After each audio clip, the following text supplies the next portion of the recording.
크리스털 샹들리에가 쏟아내는 빛 아래 턱시도와 이브닝 드레스 차림의 사람들이 샴페인 잔을 들어 올렸습니다.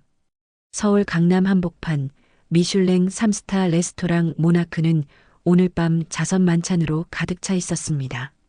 화면을 2번 터치하시면 온 가족의 행복과 건강이 찾아옵니다.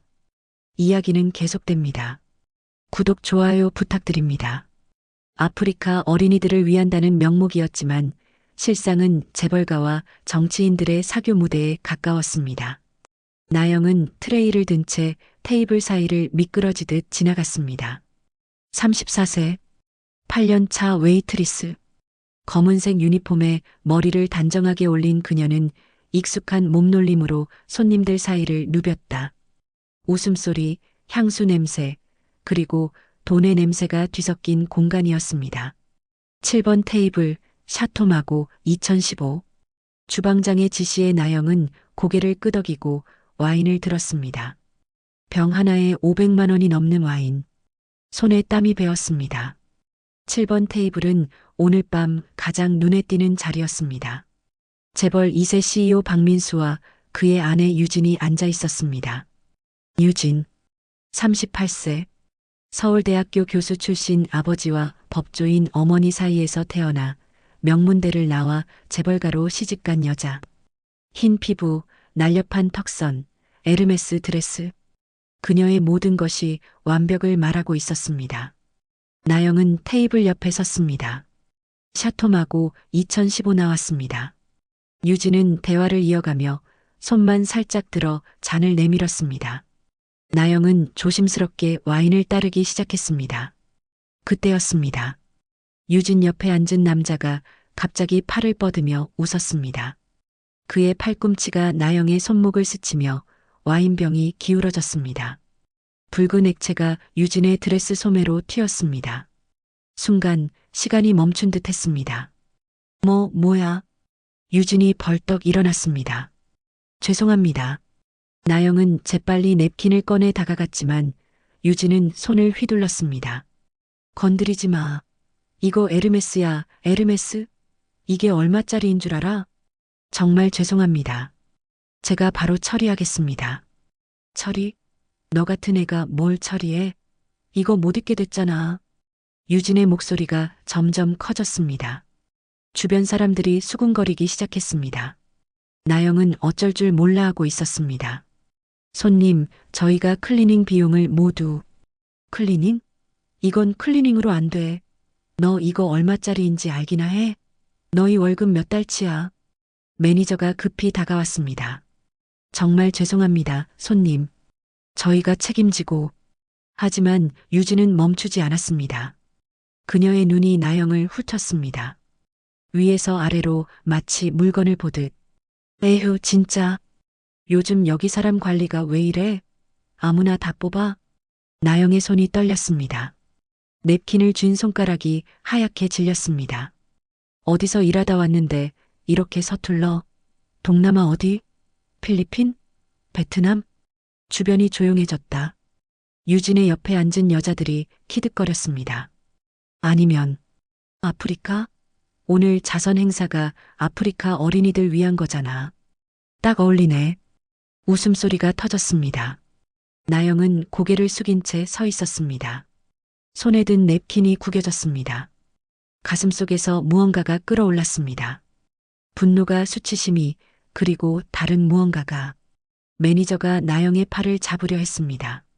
하지만 나영은 움직이지 않았습니다. 천천히 고개를 들었습니다. 그녀의 눈이 유진을 똑바로 바라봤습니다. 더 이상 고개 숙인 웨이트리스가 아니었습니다. 그 눈빛에는 무언가가 타오르고 있었습니다. 죄송합니다. 나영의 목소리는 낮고 차분했습니다. 너무나 차분해서 오히려 이상했습니다. 하지만 손님. 나영은 한 걸음 다가갔습니다. 유진의 눈을 똑바로 들여다보며 말했습니다. 당신, 내가 누군지 기억 안 나요? 유진의 얼굴이 굳었습니다. 주변이 다시 조용해졌습니다. 뭐? 나영은 미소 지었습니다. 냉소적이고 슬프고 위험한 미소였습니다. 아니겠죠. 당신 같은 사람은 기억 못할 거예요. 당신들은 절대 기억하지 못하니까. 그녀는 트레이를 내려놓고 유니폼 앞치마를 풀었습니다. 매니저가 황급히 말렸지만 나영은 그를 밀어냈습니다. 나영 씨. 하지만 나영은 돌아보지 않았습니다. 그녀는 유진을 마지막으로 한 번 더 바라봤습니다. 조만간 다시 만날 거예요. 그때는 당신이 기억할 테니까. 나영은 돌아서서 걸었습니다. 크리스털 샹들리에 아래를, 턱시도와 드레스 사이를, 그리고 자선만찬의 위선을 지나쳐 문이 닫히는 순간 유진은 여전히 그 자리에 서 있었습니다. 와인 얼룩이 묻은 드레스를 입은 채 무언가 불안한 예감이 그녀의 가슴을 스쳤습니다.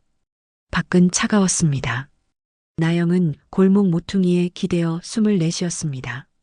손이 여전히 떨리고 있었지만, 하지만 이제는 분노가 아니었습니다.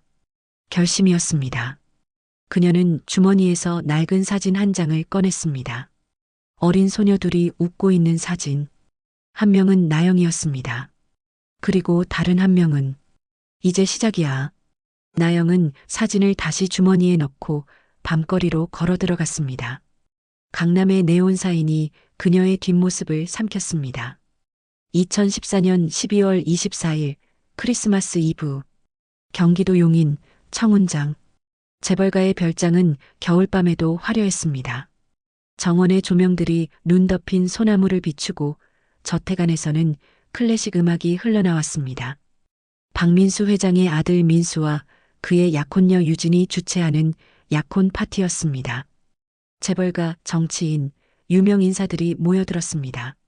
지하 1층 가정부 대기실에서 23살의 나영은 배를 움켜쥐고 앉아 있었습니다. 임신 8개월. 배가 불러올라 유니폼이 팽팽했습니다. 발은 퉁퉁 부어 있었고 허리는 끊어질 듯 아팠습니다. 하지만 그녀는 참았습니다. 아니, 참아야 했습니다. 이 일을 잃으면 아기를 낳을 돈이 없었습니다. 나영아, 괜찮아? 같은 가정부 미숙 언니가 걱정스럽게 물었습니다. 네, 괜찮아요. 오늘 진짜 힘들겠다. 손님이 80명이 넘는데 유진 씨가 완벽한 파티 만들겠다고 난리야. 나영은 고개를 끄덕였습니다. 유진. 그녀는 이 집에 온 지 3개월 만에 그 이름을 두려워하게 됐습니다. 1층 홀 정리 끝났어요? 응. 근데 너 진짜 쉬어야 할 것 같은데.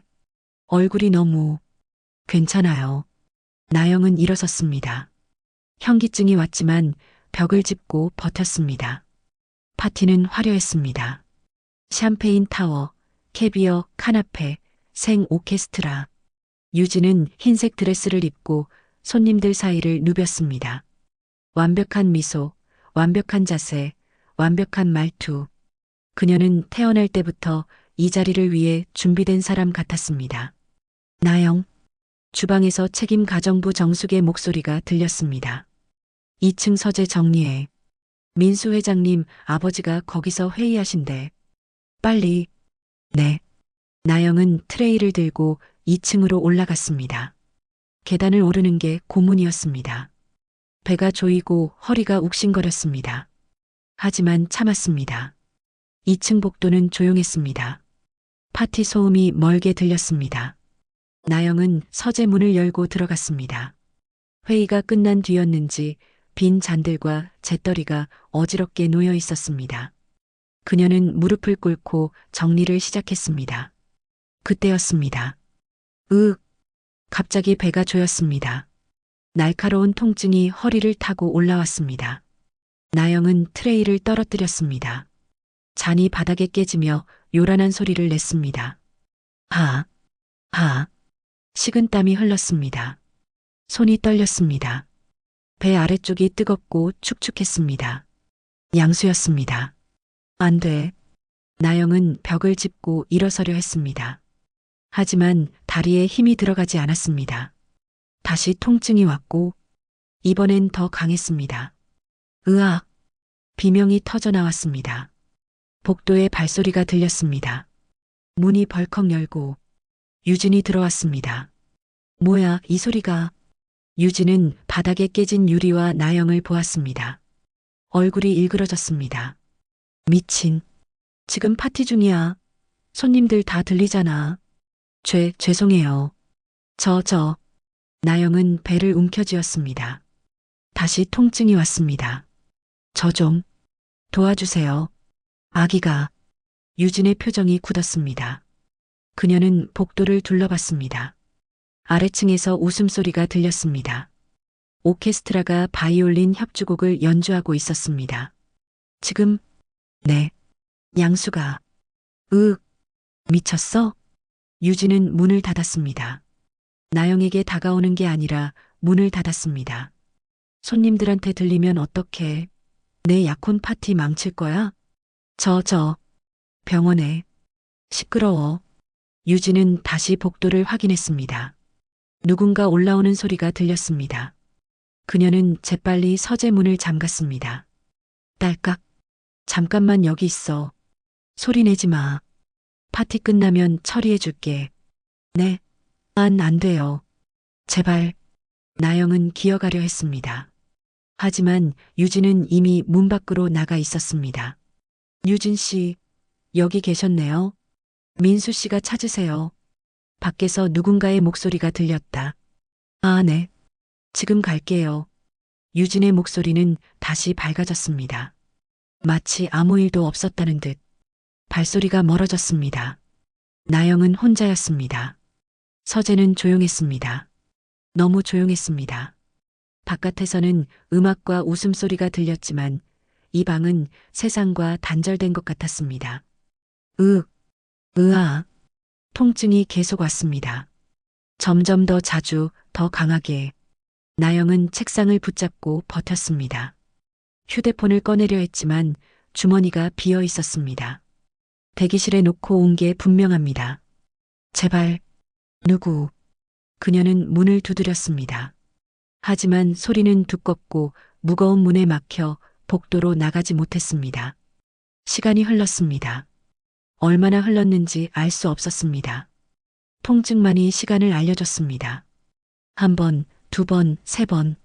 나영은 바닥에 주저앉았습니다. 대리석 바닥이 너무 차갑게 느껴졌습니다. 눈물이 흘렀습니다. 미안해. 아가야. 엄마가 미안해. 그녀는 배를 쓰다듬었습니다. 안에서 아기가 움직이는 게 느껴졌습니다. 살고 싶어하는 작은 생명이. 제발이요. 나영은 문을 향해 기어갔습니다. 손톱으로 문을 긁었습니다. 제발, 제 아이가. 하지만 아무도 오지 않았습니다. 아래층에서는 여전히 파티가 계속되고 있었습니다. 샴페인이 따라지고 건배가 울려 퍼지고 사람들이 웃었습니다. 나영은 서재 바닥에 웅크린 채 떨고 있었습니다. 혼자 어둠 속에서 그녀의 손에서 힘이 빠졌습니다. 시야가 흐려졌습니다. 마지막으로 본 것은 창밖의 크리스마스 조명이었습니다. 반짝이는 아름다운 잔인한 빛들. 새벽 2시 파티가 끝났습니다. 손님들이 떠났습니다. 유진은 하이힐을 벗고 소파에 앉아 와인을 마시고 있었습니다. 완벽했어. 민수가 웃으며 말했습니다. 당연하지. 내가 준비한 건데. 유진이 웃었습니다. 그때 정숙이 급히 들어왔습니다. 사모님, 2층 서재에. 뭐? 나영이. 유진의 얼굴이 굳었습니다. 그녀는 천천히 일어나 2층으로 올라갔습니다. 서재 문을 열었습니다. 바닥에 피가 있었습니다. 나영은 쓰러져 있었습니다. 의식이 없었습니다. 그녀의 손은 여전히 문을 향해 뻗어 있었습니다. 유진은 한참을 서 있었습니다. 그리고 조용히 말했습니다. 119 불러. 조용히. 정숙이 전화를 걸었습니다. 유진은 돌아서서 내려갔습니다. 그녀는 거울 앞에 서서 머리를 다시 정리했습니다.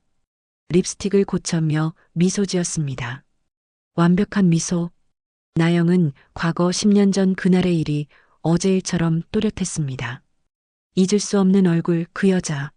레스토랑은 혼란에 빠져 있었습니다. 손님들은 수군거렸고 매니저는 황급히 전화를 걸어댔습니다. 유진은 화장실에서 드레스에 와인 얼룩을 닦아내고 있었습니다. 손이 떨렸습니다. 나영의 마지막 말이 머릿속을 맴돌았습니다. 당신, 내가 누군지 기억 안 나요? 말도 안 돼. 유진은 거울 속 자신을 바라봤습니다. 완벽하게 화장한 얼굴, 값비싼 드레스, 다이아몬드 목걸이. 그녀는 여전히 완벽했습니다. 마치 아무 일도 없었다는 듯. 화장실 문이 열렸습니다.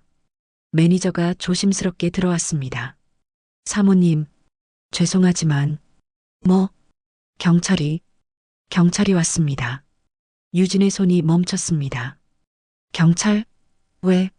저희도 모르겠습니다. 하지만 사모님을 찾고 있습니다. 레스토랑 로비. 2명의 경찰관이 서 있었습니다. 그리고 그들 옆에 나영이 있었습니다. 유니폼을 벗은 나영은 달라 보였습니다. 검은색 코트를 입고 머리를 풀어내린 그녀는 더 이상 고개 숙인 웨이트리스가 아니었습니다. 등이 고닫고 눈빛은 단호했습니다. 유진이 로비로 내려왔습니다. 그녀의 남편 민수도 함께였습니다. 무슨 일이죠? 민수가 불쾌한 표정으로 물었습니다. 그는 키가 크고 잘생긴 남자였습니다. 명문대 출신, 재벌 2세, 모든 것을 가진 사람. 경찰관이 대답했습니다. 신고가 들어왔습니다. 폭행과 과실치사 혐의로. 뭐라고요? 유진의 목소리가 날카로워졌습니다. 나영이 한 걸음 앞으로 나왔습니다. 저예요. 제가 신고했습니다. 유진과 나영의 눈이 마주쳤습니다. 유진의 얼굴이 굳었습니다. 당신, 대체 뭐 하는 거야? 진실을 말하는 거예요. 나영의 목소리는 차분했습니다. 10년 전, 아니 정확히는 11년 전, 2014년 12월 24일, 청운장에서 일어난 일을요. 순간 유진의 얼굴이 하얗게 질렸습니다. 민수가 끼어들었습니다. 청운장? 우리 별장 말하는 거야? 도대체 무슨 소리를? 당신 약혼 파티 날이었죠. 나영은 민수를 바라봤습니다. 저는 그 집 가정부였어요. 임신 8개월이었고요. 로비가 조용해졌습니다. 남아있던 손님들이 숨죽이며 지켜봤습니다. 그날 밤 저는 진통이 왔어요. 2층 서재에서. 하지만 나영은 유진을 똑바로 바라봤습니다. 유진 씨는 저를 방에 가뒀어요. 손님들한테 들릴까봐. 파티가 망가질까봐. 거짓말. 유진이 소리쳤습니다. 이 여자 미쳤어. 나 모함하는 거야. 모함이 아니에요. 나영은 가방에서 서류 봉투를 꺼냈습니다. 그녀의 손이 떨렸지만 목소리는 흔들리지 않았습니다. 증거가 있어요. 경찰관이 서류를 받아들었습니다. 나영은 천천히 말했습니다. 병원 기록이에요. 분당차 병원. 2014년 12월 25일 새벽 3시 47분. 조산으로 인한 사산. 그녀는 다른 서류를 꺼냈습니다. 그리고 이건 제 딸의 출생. 아니, 사산 신고서예요. 종이 위에 작은 글씨가 적혀 있었습니다. 이름 김나연. 성별여. 사망 일시 2014년 12월 25일 오전 3시 47분. 사망 원인 조산, 산소 부족. 발생 장소 경기도 용인시 수지구 청운장. 민수의 얼굴이 굳었습니다. 그는 유진을 돌아봤습니다. 여보, 이게 무슨 거짓말이야. 유진이 소리쳤습니다. 하지만 그녀의 목소리는 떨리고 있었습니다. 이 여자가 조작한 거야. 돈 뜯어내려고. 나영은 마지막 증거를 꺼냈습니다. 작은 플라스틱 태그였습니다. 병원에서 신생아에게 채우는 그 태그. 낡고 발에 있었지만 글씨는 여전히 읽을 수 있었습니다. 김나연. 2014년 12월 25일. 분당차 병원. 이게. 나영의 목소리가 처음으로 흔들렸습니다. 이게 제 딸이 이 세상에 있었다는 유일한 증거예요. 그녀는 태그를 꼭 쥐었습니다. 눈물이 흘렀습니다. 딸은 죽었어요. 산소가 부족해서 너무 오래 기다렸거든요. 방 안에 갇혀서 아무도 오지 않아서 로비는 숨소리조차 들리지 않을 만큼 조용했습니다. 저는 살았어요. 어떻게든 살았어요. 하지만 제 딸은, 나영은 유진을 바라봤습니다. 눈물 범벅인 얼굴로. 당신은 기억도 못하죠? 그날 밤을, 제가 문을 두드렸던 걸, 제가 살려달라고 빌었던 걸. 유진은 대답하지 못했습니다. 그녀의 얼굴은 창백했고 입술은 파르르 떨렸습니다. 민수가 한 걸음 물러섰습니다. 그는 아내를 바라봤습니다. 처음 보는 표정으로, 여보, 이게 사실이야? 아니야. 나는. 유진의 목소리는 더 이상 단호하지 않았습니다. 경찰관이 나영에게 물었습니다. 당시에 왜 신고는 하지 않으셨나요? 나영은 고개를 저었습니다. 못했어요. 변호사를 살 돈도 없었고, 그리고 그녀는 쓴웃음을 지었습니다. 누가 믿어줄 것 같았어요? 재벌가를 상대로 가정부 하나가. 경찰관이 유진을 바라봤습니다. 부인, 저희와 함께 서해에 가셔야겠습니다. 조사를 받으셔야 해요. 뭐? 말도 안 돼. 나는 아무것도. 사모님, 다른 경찰관이 조용히 말했습니다. 거부하실 수 있지만 그러면 영장을 받아오겠습니다. 협조해 주시면 좋겠습니다. 민수가 유진의 팔을 잡았습니다. 여보, 일단 가자. 변호사 부를게. 유진은 나영을 바라봤습니다. 증오와 두려움이 뒤섞인 눈빛으로. 넌 후회할 거야. 이미 했어요. 나영이 말했습니다. 11년 동안 매일 후회했어요. 왜 더 큰 소리로 외치지 않았는지, 왜 문을 더 세게 두드리지 않았는지, 왜 내 딸을 지키지 못했는지. 그녀는 눈물을 닦았습니다. 하지만 이젠 더 이상 후회하지 않을 거예요. 당신이 후회하게 만들 거니까. 유진이 경찰차에 오르는 순간 플래시가 터졌습니다.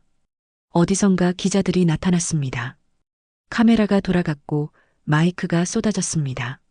부인, 사실인가요? 10년 전 사건에 대해 한 말씀. 재벌가 은폐 의혹에 대해서는. 민수는 황급히 유진을 차에 밀어 넣었습니다. 차가 떠났습니다. 나영은 레스토랑 계단에 앉아 있었습니다. 텅 빈 것처럼 멍하니. 경찰관이 다가왔습니다. 괜찮으세요? 나영은 고개를 끄덕였습니다. 네. 이제 시작이니까요. 그녀는 주머니에서 딸의 사진을 깨냈습니다. 초음파 사진. 흐릿하지만 작은 생명이 보였습니다. 나연아, 엄마가 이제 싸울게. 늦었지만 밤은 깊었습니다. 강남의 네온 사인은 여전히 화려했습니다. 하지만 어딘가에서 균열이 시작되고 있었습니다. 완벽해 보였던 세계에. 3개월 후 서울중앙지방법원. 법정 밖은 인파로 가득했습니다. 기자들, 시민단체, 피켓을 든 사람들. 나연을 위한 정의, 재벌도 법 앞에 평등하라. 11년의 침묵을 깨자. 구호가 울려 퍼졌습니다. 사건은 순식간에 전국을 뒤흔들었습니다. 레스토랑에서 촬영된 영상이 SNS에 퍼졌고 나영의 증언은 언론을 탔습니다. 청운장, 크리스마스 이브, 잠긴 문, 죽은 아기. 모든 요소가 대중의 분노를 폭발시켰습니다. 청운장 사건은 일주일 만에 1억 뷰를 넘었습니다. 유진을 구속하라는 청와대 국민청원 50만을 돌파했습니다. 나영을 응원합니다는 매일 아침 실시간 검색어 1위였습니다. 나영은 법정복도 벤치에 앉아 있었습니다. 검은색 정장을 입고 머리를 단정하게 묶었습니다. 얼굴은 수척했지만 눈빛은 흔들리지 않았습니다. 나영 씨, 변호사 강민재가 다가왔습니다. 40대 중반 인권 변호사로 유명한 그는 이 사건을 무료로 맡았습니다. 준비됐죠? 나영은 고개를 끄덕였습니다. 네. 힘들면 언제든 말해요. 휴정 요청할 수 있어요. 괜찮아요. 나영은 주머니에서 딸의 태그를 꺼냈습니다. 그녀는 매일 그것을 만지작거렸습니다. 부적처럼 11년을 기다렸어요. 조금 더는 괜찮아요. 법정안. 방청석은 꽉 찼습니다. 기자석, 시민방청, 피해자 지원단체 모두가 숨죽이고 앉아 있었습니다. 피고인석에 유진이 들어왔습니다. 그녀는 달라져 있었습니다. 화려한 드레스 대신 소박한 남색 정장, 화장기 없는 얼굴, 단정한 머리, 변호인단이 조언한 반성하는 모습이었습니다. 하지만 그녀의 눈빛은 여전히 차가웠습니다. 재판장이 입장했습니다. 재판을 시작하겠습니다. 피고인 박유진, 업무상 과실치사, 유기, 증거인멸, 공무집행방해 등의 혐의로 기소되었습니다. 검사가 일어섰습니다. 검사 측은 피고인이 2014년 12월 24일 임신 중인 피해자 김나영을 방에 가두어 사망에 이르게 했으며 이후 11년간 증거를 인멸하고 사건을 은폐했다고 주장합니다.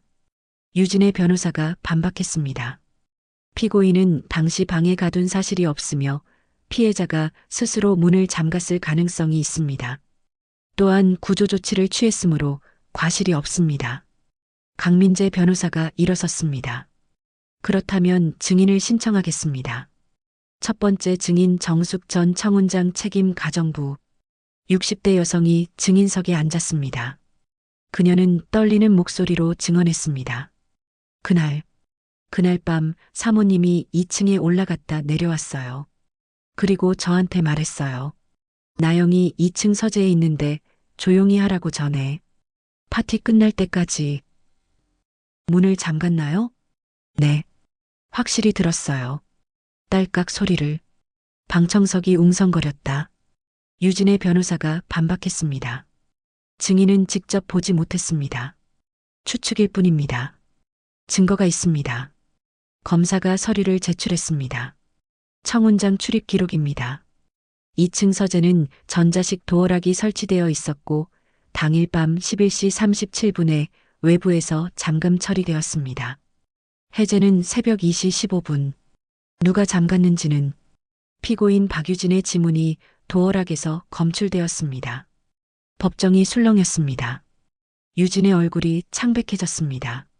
두 번째 증인 이승호 전 분당차병원 응급실 의사 40대 남성이 증인석에 앉았습니다.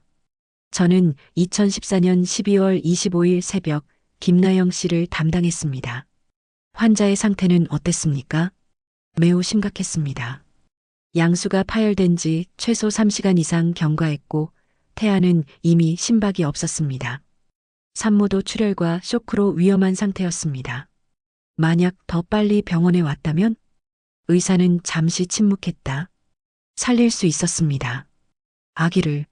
나영이 눈을 감았습니다. 눈물이 흘렀습니다. 검사가 물었습니다. 그런데 왜 당시 경찰 신고가 이루어지지 않았습니까? 그건 의사는 괴로운 표정을 지었습니다. 청운장 측에서 합의를 요구했습니다. 병원에 문제 삼지 말라고. 그리고 돈을 줬습니다. 병원에. 그리고 저한테도. 방청석이 폭발했습니다. 야유와 욕설이 쏟아졌습니다. 조용히. 재판장이 방망이를 쳤습니다. 의사는 고개를 숙였습니다. 죄송합니다.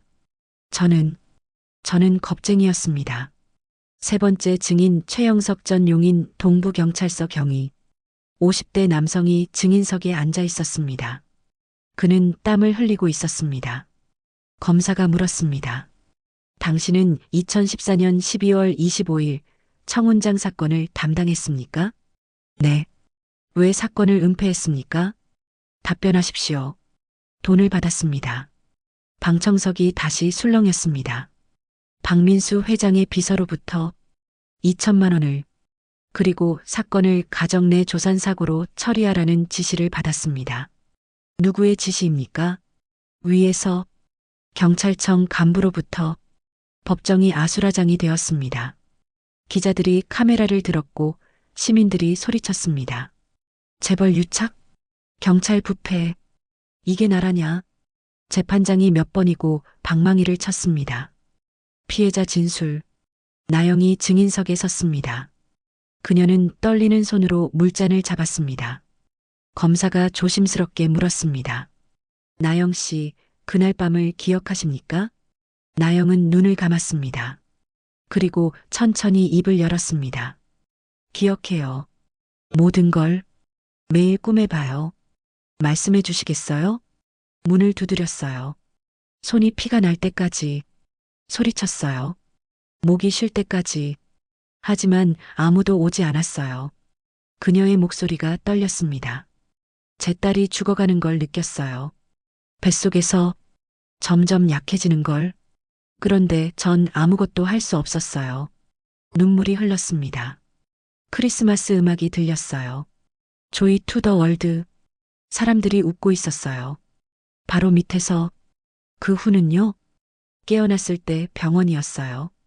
의사가 말했어요. 아기는 못 살렸습니다라고. 저는 비명도 지를 수 없었어요. 목소리가 안 나왔거든요. 방청석에서 흐느끼는 소리가 들렸습니다. 왜 당시에 신고하지 않았습니까? 나영은 쓴웃음을 지었습니다. 경찰이 왔어요. 하지만 그들은 제 말을 듣지 않았어요. 조용히 하라, 문제 만들지 마라, 합의금 받고 끝내라. 그게 다였어요. 얼마를 받았습니까? 500만 원. 그게 제 딸의 값이었어요. 그녀는 주머니에서 태그를 꺼냈습니다. 이것만 남았어요. 제 딸이 살았다는 증거는 이것뿐이에요. 나영은 유진을 바라봤습니다. 당신은 기억도 안 하죠? 제 딸을요. 제 얼굴도요. 당신한테는 그냥 지나가는 하루였으니까. 유진은 고개를 돌렸습니다. 나영의 눈을 마주치지 못했습니다. 하지만 저한테는 인생 전부였어요. 제 딸이. 나영의 목소리가 떨렸습니다. 나연아, 엄마가 미안해. 너를 지키지 못해서 11년이나 늦어서. 그녀는 더 이상 말을 잇지 못했습니다. 흐느꼈습니다. 법정 앞 모두가 침묵했습니다. 최후 진술. 유진이 일어섰습니다. 저는 기억이 잘 안 납니다. 그날 밤이. 그녀의 목소리는 떨렸습니다.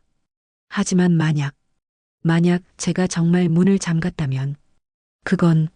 재판장이 물었습니다. 유진은 입술을 깨물었습니다. 실수였습니다. 저는 몰랐어요. 그렇게 될 줄은. 몰랐다고요? 검사가 냉정하게 물었습니다. 임신 8개월 여성이 진통으로 비명을 지르는데 몰랐다고요? 문을 잠그고 파티를 계속하면서요? 저는 그냥. 유진의 목소리가 높아졌습니다. 파티가 중요했어요. 제 인생에서 가장 중요한 날이었어요. 모든 사람이 지켜보고 있었고 완벽해야 했어요. 침묵. 그래서 한 사람이 죽어도 괜찮았습니까? 검사의 질문에 유진은 대답하지 못했습니다. 아니, 그녀는 주저앉았습니다. 처음으로 무너졌습니다. 미안해요. 하지만 그 말은 너무 늦었습니다. 판결. 재판장이 선고문을 읽었습니다.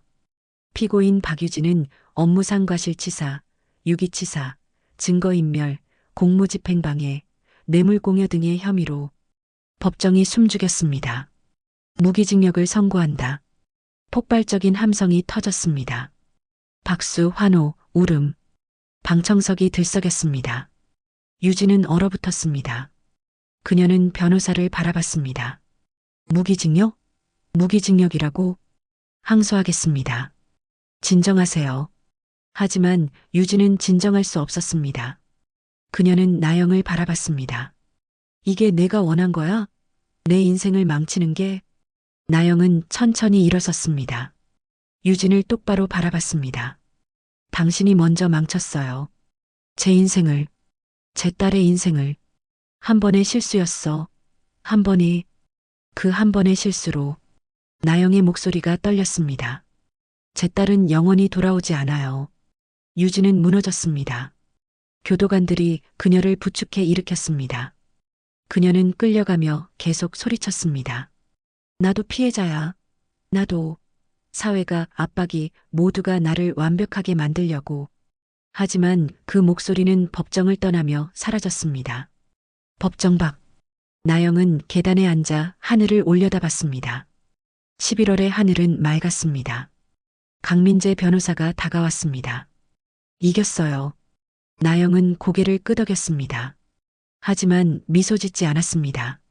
이긴 것 같지 않아요. 왜요? 제 딸은 돌아오지 않으니까요. 변호사는 아무 말도 하지 못했습니다. 나영은 주머니에서 딸의 태그를 꺼냈습니다. 햇빛에 반짝였습니다. 나연아, 엄마가 해냈어.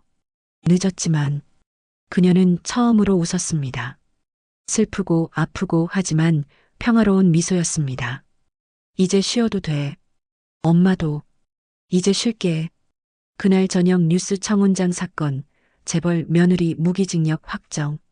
11년 만에 정의 실현. 하지만 나영은 TV를 보지 않았습니다. 그녀는 작은 아파트에서 딸의 사진 앞에 앉아 조용히 눈물을 흘렸습니다. 승리의 눈물이 아니었습니다. 이별의 눈물이었습니다. 1년 후 서울 남쪽 작은 공동묘지. 4월이었다. 벚꽃이 피어나고 새들이 지저귀는 봄. 하지만 묘지는 조용했습니다. 바람만이 비석 사이를 지나갔습니다. 나영은 작은 묘 앞에 무릎을 꿇고 앉았습니다. 사랑하는 딸 김하은. 2014년 12월 25일. 짧았지만 소중했던 생명. 나연이 아니라 하은이었습니다. 재판이 끝난 후 나영은 딸의 이름을 바꿨습니다. 사산 신고서에는 나연이라고 적었지만 그건 슬픔 속에서 급하게 지은 이름이었습니다. 이제는 제대로 된 이름을 주고 싶었습니다. 하은. 밝은 은혜. 하은아. 나영은 묘비를 쓰다듬었습니다. 차가운 돌이었지만 그녀에게는 따뜻했습니다. 엄마 왔어. 그녀는 가방에서 꽃다발을 꺼냈습니다. 작고 소박한 들꽃들. 비싼 꽃은 아니었지만 나영이 직접 산길을 걸으며 꺾어온 것들이었습니다. 오늘은 목련 가져왔어. 내가 좋아했을 것 같아서. 나영은 꽃을 놓고 물병에서 물을 주었습니다. 익숙한 동작이었습니다. 지난 1년 동안 그녀는 매주 이곳에 왔습니다. 비가 오나 눈이 오나. 요즘 엄마가 뭐 하는지 알아? 재단 일 시작했어. 재판이 끝난 후 나영은 하은 재단을 만들었습니다. 재판 과정에서 모인 성금과 기부금으로 목적은 하나였습니다. 임신한 여성 노동자들을 돕는 것. 어제 한 분 도와드렸어. 식당에서 일하시는 분인데 사장이 임신했다고 해고하려고 했대. 그래서 엄마가 변호사 연결해드리고 쉼터도 찾아드렸어. 나영은 미소 지었습니다. 그분이 고맙다고 우시더라. 엄마도 울었어. 하은아, 엄마는 너를 지키지 못했지만 다른 아기들은 지킬 수 있을 것 같아. 바람이 불었습니다. 벚꽃잎이 흩날렸습니다. 나영은 눈을 감았습니다. 미안해, 하은아. 엄마가 너를 더 일찍 데려오지 못해서 11년이나 혼자 두고. 눈물이 흘렀습니다. 엄마는 겁쟁이였어. 싸울 용기가 없었어. 그냥 살아가는 게 전부였어. 하지만 이젠 알아. 살아간다는 게 그냥 숨 쉬는 게 아니라는 걸. 그녀는 묘비에 이마를 대었습니다. 싸워야 해. 목소리를 내야 해. 그래야 너 같은 아기들이 다시는 이런 일을 겪지 않을 테니까. 30분 후 나영이 일어서려는데 뒤에서 발소리가 들렸습니다. 나영 씨. 그녀는 돌아봤습니다. 그리고 얼어붙었습니다. 민수였습니다. 유진의 남편. 재벌 2세 CEO. 하지만 그는 달라져 있었습니다. 정장 대신 평범한 옷. 수염은 자라 있었고 눈가는 어두웠습니다. 1년이 그를 늙게 만들었습니다. 왜 여기에? 나영의 목소리는 차갑지 않았습니다. 그저 조용했습니다. 민수는 몇 걸음 다가왔습니다. 그리고 묘 앞에 섰습니다. 사과하러 왔습니다. 늦었습니다. 너무 늦었다는 거 압니다. 하지만 말하지 않으면 안 될 것 같았어요. 그는 무릎을 꿇었습니다. 나영이 놀라 한 걸음 물러섰습니다. 뭐 하시는 거예요? 사죄합니다. 민수는 고개를 숙였습니다. 이마가 땅에 닿았습니다. 제가 몰랐습니다. 그날 밤에 2층에서 무슨 일이 있었는지 하지만 그게 변명이 될 수 없다는 걸 압니다. 몰랐다는 게 더 큰 죄니까요. 나영은 아무 말도 하지 못했습니다. 민수는 고개를 들었습니다. 눈이 붉었습니다. 재판 후에 모든 걸 알아봤습니다. 경찰 매수, 병원 은폐, 합의금 공작, 다 제 아버지와 회사가 한 일이었어요.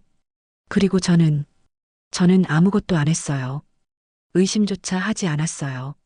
유진이 괜찮다, 처리했다고 하니까 그냥 믿었어요. 그의 목소리가 떨렸습니다. 당신이 재판에서 말했죠. 당신한테는 그냥 지나가는 하루였다고. 맞습니다. 저한테는 그냥 완벽한 약혼 파티였어요. 성공적인 밤이었어요. 민수는 묘비를 바라봤습니다. 하지만 여기는 한 아이가 죽은 밤이었어요.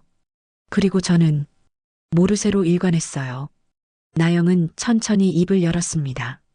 왜? 이제 와서요? 유진을 면회 갔었어요. 한 달 전에. 민수는 쓴웃음을 지었습니다. 그녀는 변하지 않았어요. 여전히 자기가 피해자라고 생각했어요. 사회가 날 완벽하게 만들었다. 압박이 날 괴롭혔다. 그런 말만 했어요. 그때 깨달았어요.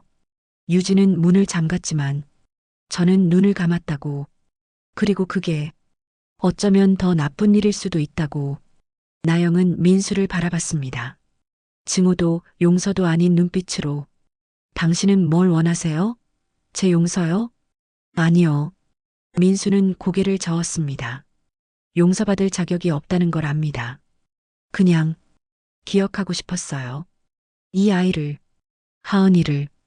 그는 가방에서 작은 상자를 꺼냈습니다. 이건 장학금입니다. 하은 재단 명의로 제 전 재산의 절반입니다. 나영은 상자를 보았습니다. 그리고 밀어냈습니다. 필요 없어요. 나영 씨, 당신 돈으로 면죄부 사지 마세요. 그게 더 모욕이에요. 민수는 상자를 거두지 않았습니다. 이건 면죄부가 아닙니다. 빚입니다. 갚을 수 없는 빚. 하지만 갚으려고 노력은 해야죠. 그는 상자를 묘 앞에 놓았습니다. 하은이한테 드리는 겁니다. 그 아이 이름으로 다른 아이들을 돕는 데 써주세요.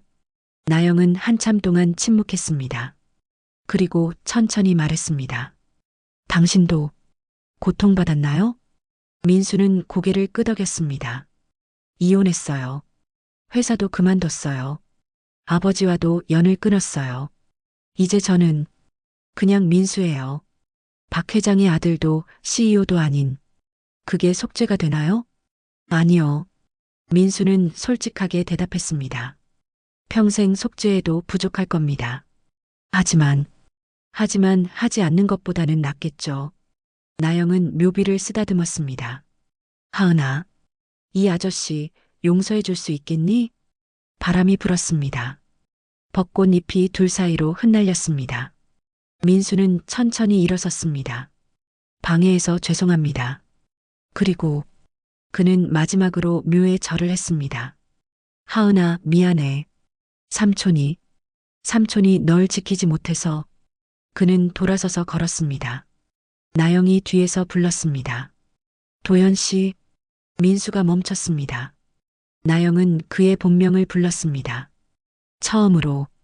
당신 말이 맞아요. 눈을 감는 게 때로는 문을 잠그는 것만큼 나쁘죠. 민수는 고개를 끄덕였습니다. 그러니까 이제는 눈을 뜨세요. 당신 주변을 보세요. 또 다른 나영들을, 또 다른 하은들을. 그러겠습니다. 민수는 다시 걸었습니다. 묘지를 떠났습니다. 나영은 그의 뒷모습을 바라봤습니다. 그리고 상자를 집어들었습니다. 하은아, 이 돈으로 많은 아기들 도울게. 내 이름으로. 괜찮지? 묘비는 대답하지 않았습니다. 하지만 나영은 미소 지었습니다. 딸이 웃고 있는 것 같았습니다. 저녁 작은 카페. 나영은 노트북 앞에 앉아 있었습니다. 재단 업무를 정리하고 있었습니다. 그때 핸드폰이 울렸습니다. 네, 하은 재단입니다. 안녕하세요. 저 도움이 필요해서요. 저 임신 6개월인데 직장에서. 나영은 조용히 들었습니다. 그리고 대답했습니다. 걱정 마세요. 제가 도와드릴게요. 혼자가 아니에요. 전화를 끊고 나영은 창밖을 바라봤습니다. 저녁 하늘이 붉게 물들고 있었습니다. 그녀는 주머니에서 하은의 태그를 꺼냈습니다. 이제는 낡아서 글씨가 거의 지워졌습니다. 하지만 여전히 소중했습니다. 하은아, 엄마 열심히 살고 있어. 내가 자랑스러워할 만큼. 나영은 태그를 꺼내어 바라보다. 그리고 다시 주머니에 넣었습니다. 밖에서 벚꽃이 흩날렸습니다. 봄이었습니다. 긴 겨울 끝에 온 봄. 나영은 노트북을 열고 다시 일을 시작했습니다. 그녀의 얼굴에는 평화가 있었습니다. 완전한 평화는 아니었습니다. 상처는 여전히 아팠습니다. 하지만 이제는 그 상처와 함께 살아가는 법을 알았습니다. 그리고 그 상처로 다른 사람들을 도울 수 있다는 것도. 2026년 봄 하은 재단 설립 2주년 행사. 작은 강당에 사람들이 모였습니다. 임신한 여성들, 노동자들, 활동가들, 기자들. 나영은 단상에 섰습니다. 더 이상 웨이트리스 유니폼을 입지 않았습니다. 단정한 정장을 입고 자신감 있게 서 있었습니다. 안녕하세요.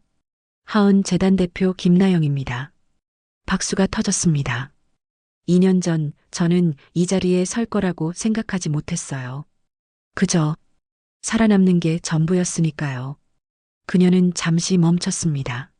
하지만 제 딸 하은이가 가르쳐 줬어요. 살아남는 것만으로는 부족하다고, 살아가야 한다고, 싸워야 한다고. 나영은 화면을 켰습니다. 하은의 사진이 떴습니다. 초음파 사진. 이 아이는 세상에 나오지 못했어요. 하지만 이 아이 덕분에 127명의 아기가 안전하게 태어났습니다. 방청석이 숨죽였습니다. 이 재단이 지난 2년간 도운 임신 노동자 수입니다. 법률 지원, 쉼터 제공, 의료비 지원, 그리고 무엇보다 혼자가 아니라는 걸 알려주는 것. 나영은 미소 지었습니다. 하은아, 내가 살리지 못한 생명은 하나지만 내가 살린 생명은 127개야. 그리고 앞으로도 계속 늘어날 거야. 박수가 터졌습니다. 기립박수였습니다. 나영은 눈물을 닦았습니다. 진실은 늦게 올 수 있습니다. 하지만 절대 사라지지 않습니다. 그리고 그 진실이 세상을 바꿉니다. 나영은 단상에서 내려왔습니다. 사람들이 그녀를 안아줬습니다. 격려와 함께 울었습니다. 밖에서는 벚꽃이 만개했습니다. 봄이었습니다. 나영의 봄이었습니다. 이 이야기는 픽션이지만 현실에서 일어나는 수많은 진실들의 반영입니다. 목소리를 내지 못하는 사람들, 눈을 감아버리는 사람들, 그리고 늦었지만 용기를 내는 사람들. 하은처럼 세상에 나오지 못한 작은 생명들을 기억합니다. 나영처럼 싸우는 모든 이들을 응원합니다. 그리고 민수처럼 늦었지만 눈을 뜨는 이들에게 말합니다. 지금이라도 늦지 않았습니다. 눈을 뜨세요. 구독, 좋아요는 영상 제작에 큰 힘이 됩니다. 구독, 좋아요, 알림 설정해 주세요.